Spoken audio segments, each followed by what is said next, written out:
আলাইকুম। এই গিয়াস মেরে নিয়ে দাঁড়াইছি, ঠিক আছে। আজকে আমরা দুইজন প্রতিযোগী, যে কম ফুটাইতে পারবে, যার বেশি মিস যাবে সে আজকে বিল দেবে, ঠিক আছে। তো আমরা এখন শুরু করবো। প্রথমে গিয়াস মেরে মারবে, দেখা যাক টার্গেট দেবে।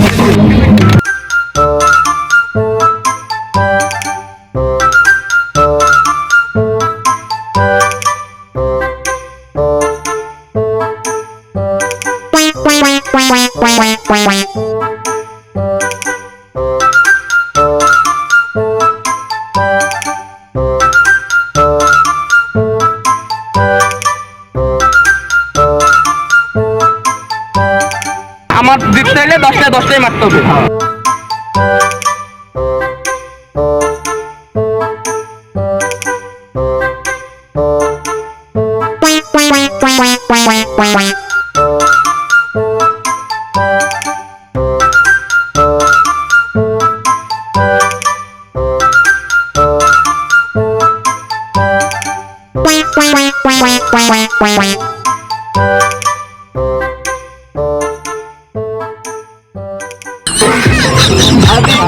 গেল